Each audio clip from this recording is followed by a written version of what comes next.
Welcome to this concept explainer brought to you by CBSE Scholab of profsam.com, that is profsam.com.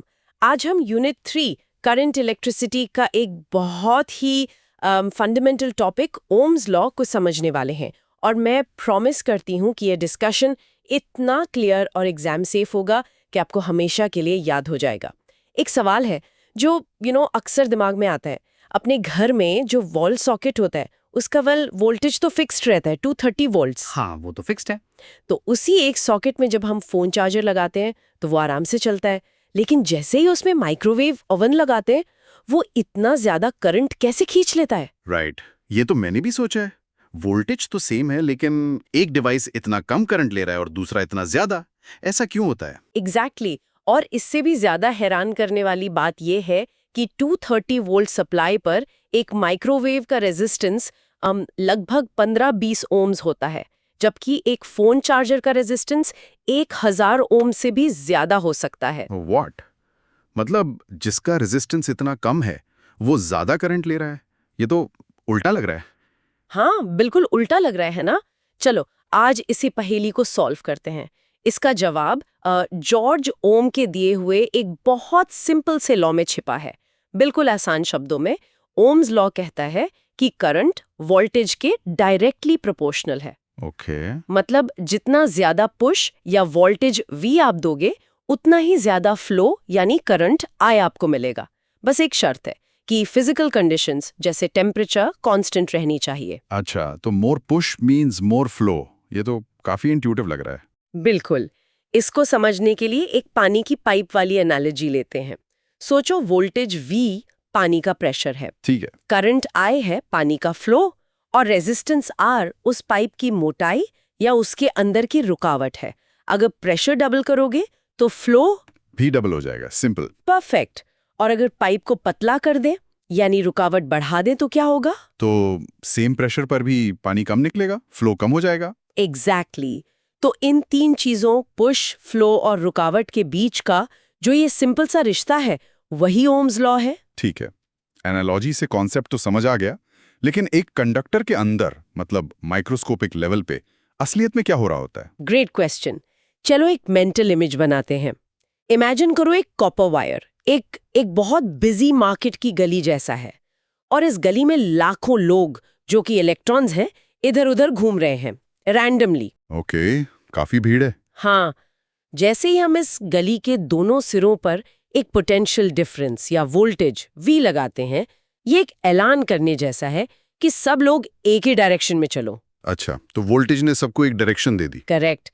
लेकिन जब ये लोग यानी electrons चलने लगते हैं तो वो मार्केट में खड़े दूसरे लोगों से और आपस में टकराते रहते हैं। मार्केट में जो पिलर्स या स्टॉल्स हैं वो कंडक्टर के एटम्स यानी आयन्स हैं।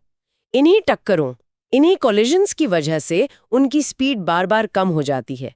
ये जो रुकावट है यही रेजिस्टेंस R है। ओह। और इन टक्करों के बावजूद इलेक्ट्रॉन्स धीरे धीरे एक नेट डायरेक्शन में आगे बढ़ते रहते हैं। इसी नेट फ्लो को हम करंट कहते हैं। वाओ, तो रेजिस्टेंस इलेक्ट्रॉन्स का आलस नहीं बल्कि उनके रास्ते की भीड़ और ये तकरारें हैं। ये मेंटल इमेज तो बहुत ही क्लियर है। एग्जैक्टली। अब चलो देखते हैं कि NCERT इस सिंपल से आइडिया को फॉर्मली मतलब एग्जाम के लिए कैसे डिफाइन करती है। ठीक है, मैं पढ़ती हूँ। Ohm's law: the electric current I flowing through a substance is proportional to the voltage V across its ends, I V proportional to I और V equals RI। गुड। यहाँ V equals RI में जो R है वो एक proportionality constant है। इसे हम रेजिस्टेंस कहते हैं। ये उस कंडक्टर की प्रॉपर्टी है जो करंट के फ्लो को अपोज करती है। राइट। और इसकी यूनिट? इसकी यूनिट जर्मन फिजिसिस्ट जॉर्ज ओम के नाम पर ओम रखी गई है और इसका सिंबल है ओमेगा, OMG। ओके, तो R फॉर्मूला में एक कांस्टेंट है, लेकिन जैसे आपने अभी समझाया ये कोलिजन्स की वजह से होता है। इसका मतलब तो ये हुआ कि R मटेरियल पर डिपेंड करता होगा। बिल्कुल सही। रेजिस्टेंस मटेरियल की नेचर पर, उसकी लेंथ पर, उसके क्रॉस सेक्शनल एरिया पर, सब पर डिपेंड करता है। ये सब हम आगे रेजिस्टिविटी के टॉपिक में डिटेल में पढ़ेंगे। अभी के लिए ये समझना जरूरी है कि at a microscopic level R is the result of these collisions. अच्छा, एक और सवाल। जब ये इलेक्ट्रॉन्स टकराते हैं तो उनकी एनर्जी का क्या होता है? कहीं तो जाती होगी ना? Brilliant question. वो एनर्जी वेस्ट नहीं होती, वो एनर्जी हीट में कन्वर्ट हो जाती है। हीट। हाँ, यही कारण है कि जब भी किसी वायर से करंट गुजरता है तो वो गर्म हो जाती है। तुम्हारा फोन चार्जर, लैपटॉप अडेप्टर सब इसी वजह से गर्म होते हैं। इसे जूल हीटिंग कहते हैं, जो हम आगे पढ़ेंगे। Hope everything is clear so far. This concept explainer is from profsam.com, that is profsam.com। चलो अब एक बहुत ही सिंपल सा एग्जाम्पल सॉल्व करके देखते हैं। कॉन्सेप्ट बिल्कुल क्लियर हो जाएगा। ओके। मान लो एक 100 ओम का रेजिस्टर है और उसके अक्रॉस 10 वोल्ट का पोटेंशियल डिफरेंस लगाया गया है, तो करंट कितना होगा? फॉर्मूला है V इक्वल्स आई आर। तो I निकालने के लिए I इक्वल्स VR हो जाएगा। मतलब I equals 10 volts 100 ohms. Perfect. तो करंट कितना आया? 10 डिवाइडेड बाय 100, ये हुआ 0.1। तो 0.1 एम्पियर। ये तो काफी सिंपल कैलकुलेशन है। हाँ, कैलकुलेशन सिंपल है, पर इस लॉ का एप्लीकेशन आगे बहुत इंपॉर्टेंट है। जब हम कॉम्प्लेक्स सर्किट्स को किरचॉफ्स लॉ से सॉल्व करेंगे तो ये V इक्वल्स आई आर का कॉन्सेप्ट हर एक स्टेप का बेस बनेगा। इसलिए इसको अच्छे से समझना जरूरी है। अब बात करते हैं उन साइलेंट किलर्स की, वो कॉमन गलतियां जहां स्टूडेंट्स के मार्क्स सबसे ज्यादा कटते हैं। हाँ, ये जरूरी है। प्लीज बताइए। पहली गलतफहमी, स्टूडेंट्स सोचते हैं रेजिस्टेंस इलेक्ट्रॉन्स के लेजी या स्टिकी होने की वजह से होता है।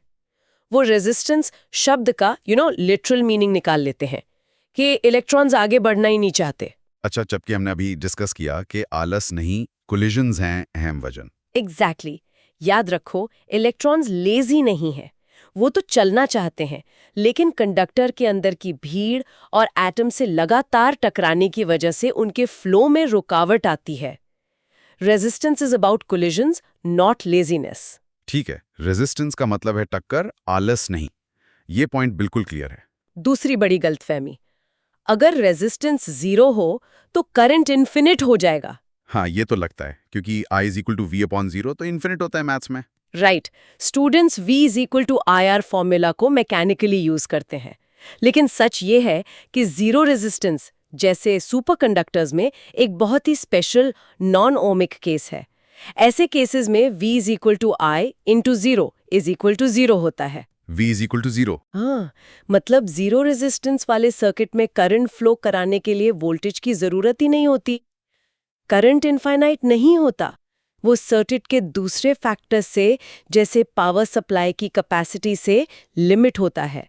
तो R इज इक्वल टू 0 पर V is equal to I R formula से करंट कैलकुलेट करना गलत अप्रोच है। Got it. तो R इज इक्वल टू 0 पर फॉर्मूला को मैकेनिकली अप्लाई नहीं करना है, उसके पीछे का स्पेशल केस समझना है। करेक्ट। और तीसरी सबसे इंपॉर्टेंट गलती, ये मान लेना कि ओम्स लॉ हमेशा हर जगह लागू होता है। ये एक यूनिवर्सल लॉ नहीं है। यूनिवर्सल लॉ नहीं है मतलब? ये तो हर जगह पढ़ाते हैं क्योंकि ये बहुत यूजफुल है, लेकिन इसकी लिमिटेशंस है।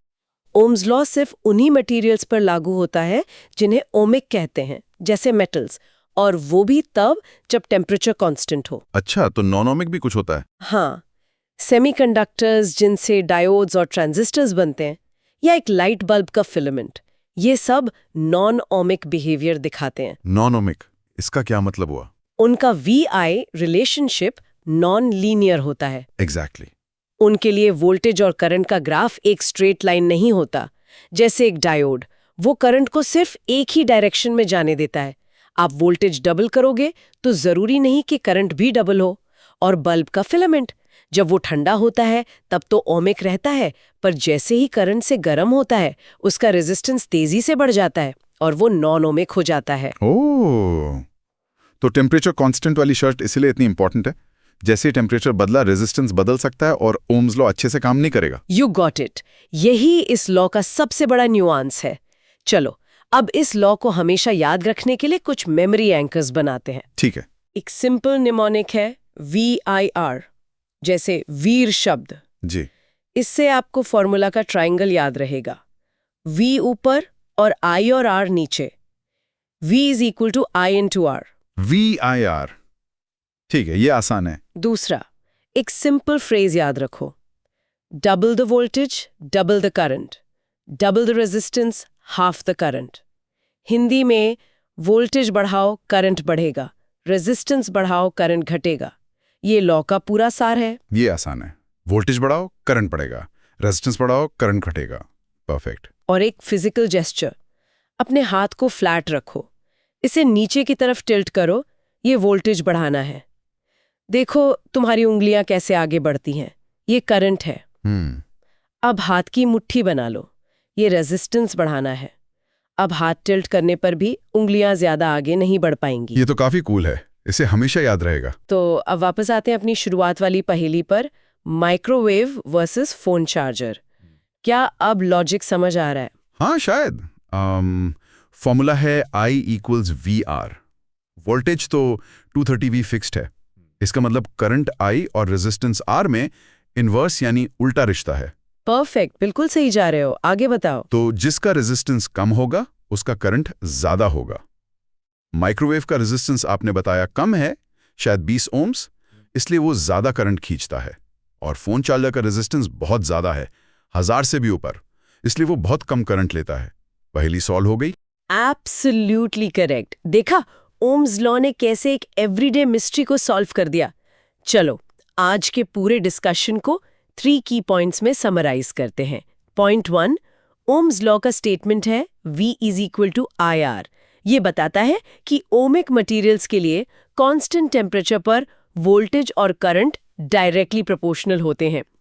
पॉइंट 2, रेजिस्टेंस R करंट के फ्लो में एक ऑपोजिशन है और इसका माइक्रोस्कोपिक कारण इलेक्ट्रॉन्स का कंडक्टर के लैटिस आयन से लगातार टकराना यानी कोलिजन्स है। और पॉइंट 3, ओम्स लॉ यूनिवर्सल नहीं है, ये सिर्फ ओमिक मटेरियल्स जैसे मेटल्स पर कांस्टेंट फिजिकल कंडीशंस में ही लागू होता है। सेमीकंडक्टर्स, डायोड्स और गर्म बल्ब फिलामेंट्स जैसे नॉन ओमिक डिवाइसेस इस लॉ को फॉलो नहीं करते। 12th CBSE फिजिक्स, केमिस्ट्री और मैथ्स में मैक्सिमम मार्क्स लाने के लिए profsam.com पर विजिट करें। That is PROF SAM, right? Yes, PROFSAM.com. Keep learning.